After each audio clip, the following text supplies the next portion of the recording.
안녕하십니까. 황태순 TV의 황태순 김현광입니다. 네, 오늘 2019년 9월 18일입니다. 9월 18일. 지금부터 정확히 1년 전, 그러니까 2018년 9월 18일 문재인 대통령은 수많은 수행단을 이끌고 대한민국 4대 기업 총수를 이끌고 보무도 당당히 평양을 향해서 날아갔습니다. 그리고 그 다음날 9월 19일 자기들이 이야기하는 언필칭 평양 선언을 했죠. 뭐 사실상의 종전선언이라고 의미를 부여하면서. 그렇죠. 그런데 1년이 지난 2019년 9월 18일 문재인은 깊은 침묵에 빠져 있고 조국은 곧 포토라인에 서게 돼 있습니다. 아, 조국 때문에 뭐 모든 게 막 다 그냥 지금 문재인 대통령은 지금 18, 19 뭐 그야말로 기념식이라도 한번 하고 싶을 텐데. 그렇죠. 뭐 말도 못 꺼내는. 말도 못 꺼내죠. 근데 아까 김 실장, 우리 조국 법무장관이 뭐 혹자는 보면 조국 씨라 그래요. 다 법무장관이라고 인정을 하고 싶지 않대요. 뭐 근데 저는 조국 법무장관이 검찰의 포토라인에 선다 무슨 얘기입니까? 지금 뭐 조선 동아가 뭐 거의 비슷한 톤으로 이제 검찰이 조국 법무를 공직자윤리법 위반 혐의로 지금 수사 중이다. 입건했다는 셈인 거죠. 근데 그 소식이 어떻게 나온 거예요? 이게 사실 이제 뭐 에피소드처럼 살짝 지나간 사건에서 이제 출발했습니다. 네네. 9월 16일 날 조범동에 대한 영장 실질 심사가 있는데 이제 서울중앙지법에서 기자들에게 출입 기자들에게 이제 알려주는 거예요. 법원 출입 기자들에게 문자 메시지를 이제 보냈습니다. 이게 오전 9시 오전 9시 18분에 이제 보내준 거예요. 보내주면서 뭐 조범동에 대한 영장 실질 심사가 뭐 오늘 있습니다. 오늘 오후에 있습니다. 네, 육하원 측에 따라서. 그렇지, 뭐 어느 법정, 뭐 몇 호 법정에서 하고 뭐 하는데 범죄 혐의는 뭐 배임 횡령, 증거 인멸, 하는데 그 안에 공직자윤리법 위반이 이제 포함이 된 거예요. 근데 김 실장, 근데 조범동 씨는 공직자입니까? 조범동은 브로커죠. 증권 이 투자 브로커인데. 근데 그 사람한테 왜 공직자윤리법 위반을 갖다가 적용을? 그래서 기자들이 이제 깜짝 놀래가지고서 이제 달라든 거죠. 오늘 동아일보의 주요 기사로 나온 건 그날 그 영장에 그 조범동에 대한 영장에 펀드 모금과 투자를 조국이 주도했다고 이렇게 써여 있다고 지금 이틀 뒤에 이제 오늘 아침 보도에 폭로했는데. 그렇죠. 그 기자들이 딱 달라든 거죠. 자, 사인인 무슨 부동산 한다 36살짜리 애가 공직자윤리법 위반을 혐의를 다투게 된다 그러면은 이거는 조국이 주범이고 얘가 공직자윤리법에서는 최소한 공모관계에 있다 이렇게 봐야 되겠죠. 공모관계죠. 그러니까 이제 조 장관이 이 사모펀드 형식으로 투자도 하고 자기 돈 집어넣고 또 어디 투자 유치하는데도 개입했을 거라는 게 되니까 기자들이 이제 벌떼같이 달려들어. 화끈해서 달라붙어. 그랬더니 법원이 오전 10시 6분에 48분 만에 48분 정확하시네요. 이제 법원 공보관이 이제 문자로 다시 이제 요거는 잘못됐다. 이건 잘못 보낸 거다. 공직자윤리법 위반은 잘못됐다. 왜 그렇게 했는구로 했더니 법원 직원이 실수로 서류에 없는 죄명을 써서 법원 공보관실로 전달했고 우리 공보관은 검토하지 않고 내보냈는데 지금 영장 실질 심사 담당 판사에게 확인했더니 공직자윤리법안이 없다고 한다고 하더라라 이렇게 해서 이제 변명을 한 거예요. 공직자윤리법은 없는 것 같더라 하더라고 그러더라는 게 아닌지 모르겠다 이렇게 이제 얘기를 한 거예요. 얼버무렸다는 거죠. 공보관이. 그래서 제가 이걸 또 검찰에서 부장검사하던 친구한테 물어봤어요.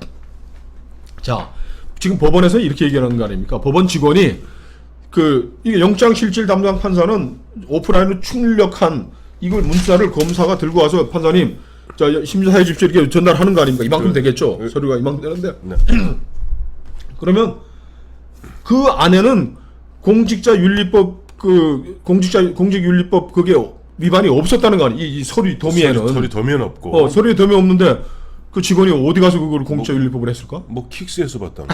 그래서 검찰법원 내부 시스템인 킥스 형사사법 포탈에 공직자윤리법이 포함돼서 있었으니까 직원이 슬쩍 그거를 보고서 뭐 바쁘니까 뭐 했을 거 같은데 우리 저 부장검사 지낸 제 변호사는 친구가 아이 그건 다 농담이지 그걸 뭐 믿냐고.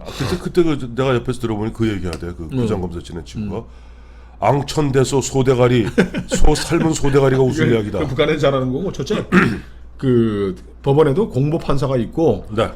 있기 때문에 이런 중요한 거 아닙니까? 지금 온 나라가 이걸 지켜보고 있는데 그거를 직원이 그리고 형사사법 포탈에 그런 중요한 그 영장에 관한 소리들을 올리질 않는데 이거는 검찰의 독립기구인 검찰이 최종적으로 결정해서 네. 최종적 조사 끝낸 걸 들고 와서 사법부에다가 자 심판해달라고 이제 던지는 건데 그거를 형사사법 포탈에 띄워놨을 리도 없고 네. 더구나 어떤 범죄 혐의가 있고 오늘 몇 시에 한다 이런 것들은 공보 담당 판사가 보고서 내보낸 것이기 때문에 네.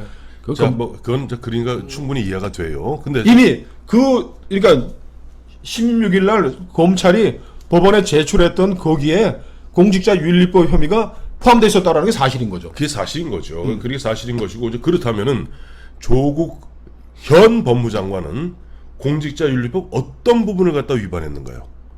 그거는 이제 현재 나오는 소식들에 따르면 그러니까 그거는 동아일보가 좀 잘 정리를 했더라고요. 네. 이 코링크 프라이빗 에쿼티를 설립하고 네. 그 기구가 그 펀드가 돈을 투자하는 데 대해서 네. 조국과 정경심이 네. 깊숙이 관여했다라는 게 돼 있습니다. 근데 이게 좀 문제가 되는 게 네. 이거 뭐 법 위반은 뭐 처벌은 1년 이하의 징역. 1년의 징역 근데 이게 뭐 워낙 거짓말쟁이 돼 버리니까 조국이 저 청문회와 기자간담회 어떤 거짓말했는지 다시 한번 정리해 드릴 텐데 브라인드 저기 뭐 투자했다는 거 아니에요? 근데 저희는 조국과 정경심은 끝까지 얘기하는 게 2010 민정수석 될 무렵에 오촌 조카 제사 때도 잘 안 보는 그 친구가 우리가 이 공직자윤리법을 지키기 위해서 조국이 민정수석직을 엄격하게 수행하기 위해서 공직자로서 하늘으로 한 점 부끄러움이 없게 하기 위해서 내가 가지고 있던 그간의 주식을 다 처분해가지고 그거를 그때 우리 조범동이한테 해가지고 했는데 조범동이한테 제가 확약 받았는데 조범동이가 가지고 있는 그 코링크 프라이빗 에쿼티에서는 투자자에게 돈을 어디에 투자하는지 절대 알려줄 수 없다는 약관과 규정까지 갖고 있고 제가 국회에서 이걸 공개합니다라고 거짓말했죠. 그런데 아까 말씀하셨던 조범동이 그런 그 약관이라는 게 나중에 밝혀진 바에 따르면 급조했다는 거 아니에요? 최근에 정경심의 요청으로 청문회를 위해서 정경심의 요청으로 청문회에 제출하기 위해서 급조한 한마디로 거짓말 허위 문서라는 것이 지금 정황이 있어요. 그것도 또 한 발 더 나가서 생 거짓말이라는 게 드러난 검찰 조사에서 드러난 게 검찰이 9월 16일 완전히 조국 뒤통수를 확 까버린 거예요. 흔한 얘기로 우리 연맥인 거예요. 수사와 법 절차에 따라서 법원에 또 넘기고 법원에서 실수로 또 흘러나오고 하고 했지만 검찰이 그냥 칼을 확 쑤여버린 거예요. 누구죠? 저 유명한 검사, 국민검사, 심재룡 검사 한 얘기 있잖아요. 심재룡 검사 한 유명한 수사 10개가 있는데 수사 10개 중에 이런 게 있습니다. 검찰도 특수부 검사들이 하는 것은 칼을 찌르되 비틀진 말라고 그랬는데 이번에 보니까 검찰이 하도 조국이 방해를 해놓으니까 찌르고 비튼 거예요. 그런가요? 찌르고 비틀었죠. 그러니까 완전히 그러니까 고도 준칙이 고도 준칙이었더니 피의사실이 어쩌니 헌법 정신과 법령에 따르면은 인사상 불이익 당할 일이 없다느냐고 협박을 해야 되니까 검찰에서도 나름대로 머리 좋은 검사들이니까 칼을 찔러서 비틀어서 법원에서 얘기가 나오게 만든 거예요. 뒤통수 확 까버렸네. 그 중요한 게 굉장히 중요한 얘기입니다. 그게 중요한 건데 검찰이 밝혀낸 굉장히 중요한 사실이 동아일보에서 조선일보하고 같이 보도를 했는데 근데 조선은 확고하게 때려가지고 공직자윤리법으로 조국을 수사 중이라고 했고 그 동아일보는 사실관계를 좀 더 치중을 했다. 동아일보에 의하면 정경심 여사가 그 조범동이한테 그 사모펀드 회사를 차리라고 돈을 보내준 것이 5억 정도 된다는 거죠. 5억을 보내준 것이 2015년 말부터 2016년 초라고 시기를 명시를 했습니다. 그랬구나. 그래서 지금 우리가 지금까지 알려진 것은 2016년으로 지금 우리가 알고 있었거든요. 근데 오늘 동아일보의 어떤 심층 취재에 따르면 그것이 2015년. 그러니까 그건 뭐냐니까 조국 씨가 그 당시 조국 씨가 정치권에 나설 때입니다. 잘 기억해 보세요. 그때 문재인 대통령이 당 대표였던 민주통합당인가요? 그 민주당, 하여튼 민주당에서 혁신위를 만들어서 혁신위원장에 뭐 김상곤이고 그때인가요 바로? 그때 혁신이 부위원장 하면서 육참 골단을 얘기할 무렵에 그 무렵입니다. 2015년 말해서 2015년 중부터 후반까지거든요. 근데 그 무렵에 보면 정경심은 그렇다면 조범동을 시켜서 코링크 프라이빗 에쿼티를 갖다 준비하고 있었다는 거 봐야죠. 정치권에 들어갈 무렵이에요. 정경심 여사가 대선 출마하려고 아니죠. 그러면요? 그때 보면 아마 정경심이가 나 자 5억 투자해가지고 자 지금 남편이 저 정치에 지금 발을 본격적으로 넣었으니까 내가 대통령 돼야 되겠다 마음을 먹고 조범동이한테 준 겁니다. 잘 보세요. 이제부터는 지금 법률의 문제가 아니라 제가 전공이 정치로 들어갑니다. 2015년이고 2016년 4월에 총선이 있었어요. 그리고 그때 2015년 그 무렵을 갖다 상상해 보시자고. 박근혜 쌩쌩하고 박근혜 쌩쌩했지만은 여기 나름대로 문재인 대표 체제로서 총선을 치르게 되고 총선을 치르게 되면은 2017년이 대선입니다. 조국은 그때부터 조국의 기억 안 나세요? 오연하고 조국하고 했던 그 있잖아요. 진보 집권 프로젝트. 진보 집권 플랜에 따라서 조국은 문재인 대표지만 실제 그 뒤에 제갈량 역할을 했던 것이 바로 조국입니다. 그리고 이 사람은 뭐 총선은 아직은 생각은 없었던 것 같아요. 그리고 이 사람들 입장에서는 2015년이면 그로부터 2년 후 대선을 준비했던 겁니다. 그래서 본인의 대선이 아니라 문재인의 대선이었고 본인은 그 그림을 갖다 민정수석을 들어오고 싶었던 것이고 그 문재인 정권 이후에 그걸 그려놓고 있고 솔직히 말해서 우리 아시잖아요. 대통령 선거하려 그러면 대통령 후보자가 최소한 100억은 기본적 자산 갖고 가야 됩니다. 거기에 기여하고 싶었던 거라고 저는 짐작이 돼요. 이게 돈 투자한 게 그럼요. 보통 여기서 그냥 잘 들으세요. 제가 얘기할 때 그냥 얘기하는 게 아니에요. 이거 항상 복선을 깔고 얘기하는 겁니다. 그러니까 2017년 대선 그때는 5월달 대선인지 몰랐지. 12월 대선인 줄 알았지. 그럼 제일 중요한 게 2017년 경선부터 준비하려면 조국은 자기가 지금 문재인을 만들고 있다고 생각하는 거예요. 그러면 여기에서는 그때는 문재인 대표 김정숙 그때는 대표 부인 조국 교수 부인도 함께 어울릴 수 있는 그런 이상입니다. 그런 이상에서 뭔가 그런저런 진보 집권 플랜을 위해서 흔한 얘기로 기초 총알이라고 그래요. 우리 총알을 준비하는 과정에 코링크 프라이빗 에쿼티가 있는 줄 아는지 우리 저 특수부 검사님들 정치 잘 모르시잖아요. 이런 얘기를 갖다 염두에 두시고 한번 들어가 보십시오. 재밌는 얘기 나올 겁니다. 정경심 씨가 저 태종의 부인 민씨 부인처럼 이 남편의 그 거사를 위해서 혹시 독단적으로 한 거 아닐까요? 저 죄송합니다. 조국은 이방원이 못 됩니다. 네.